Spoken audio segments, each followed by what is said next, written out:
Hey everybody, my name is Clifford Stummy, the Pop Song Professor, and if you like deeper meanings in your music, you've come to the right channel. Today we are talking about Royals by Lorde, and this is a song that is well overdue me explaining because I love Lorde. She's deep. Pure Heroine was an amazing album, and her new album, Melodrama, is coming out June 16th. It's going to be incredible, and I figured why not kind of go back down memory lane to explain some of her older music. Oh, and don't forget to comment a song by Lorde that you'd like to hear me explain in a future video. Maybe this is something that could happen every week. Lorde Low Wednesdays, anybody? So just to give a little bit of background behind the song, Lorde was 16 when she released this song, so she was very young, incredibly young for being as popular and famous as she was for this song.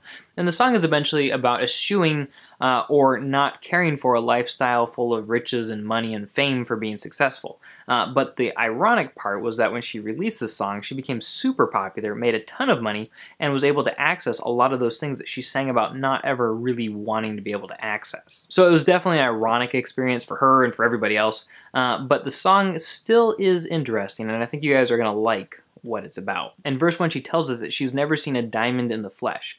Now this essentially means that she's grown up poor, possibly, that she's made it herself. She's never owned any sort of like really fancy jewelry, and she's just not been around that kind of wealth. And then she tells us that she's not proud of her address, which means that where she lives is probably like the poor part of town or the not so great part of town, but that she still has no postcode envy, so she's not jealous of other people who get to live in a cooler place. She doesn't want to switch places with them. She's fine with where she is. She just doesn't care. Now, she has said later in her descriptions of her new album that Pure Heroine was kind of about what it meant to be a teenager, enshrining the glory of being a teenager in that track list. And so it really seems to kind of have this attitude that a teenager has in Royals where, like, you know, I don't want what you have, I'm fine with what I have, it sucks, but I'm cool with it. And that's not all teenagers, but it seems to be kind of the attitude that she's putting across here. In the pre-chorus, she tells us that every song that's on the radio is like all about gold teeth, or Grey Goose, which is a type of vodka, or tripping in the bathroom, so doing drugs in the bathroom. So it's about these crazy lifestyles that are made possible by money,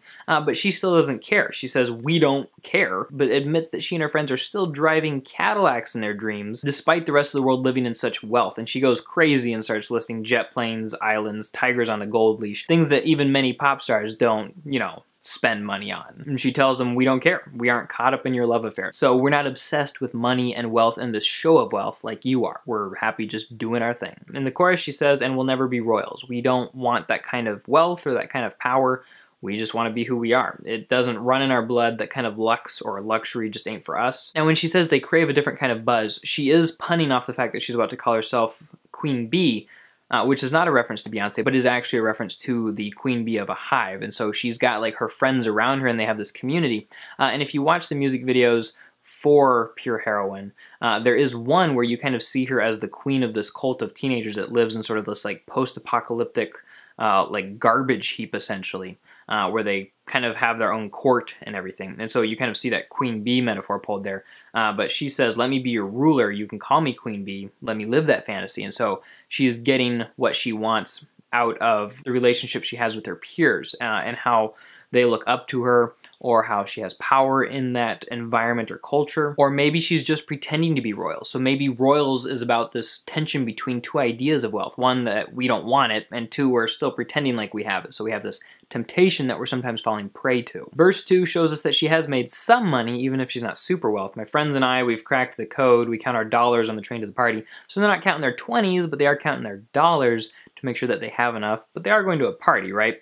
And everyone knows who knows us know that we're fine with this.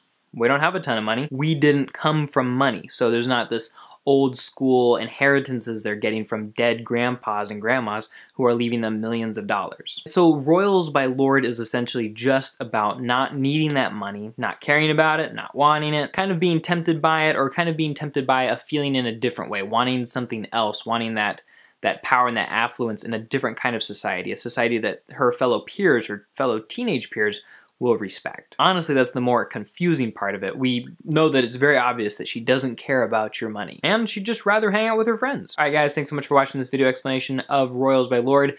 Do not forget to comment a song by Lorde that you'd like me to explain in the future for, you know, maybe even a video about her next week. But in any case, guys, thanks for watching, and I've got some other videos up here that I think you'll like. I've picked them specifically for you during editing, so knock yourself out. Talk to you later.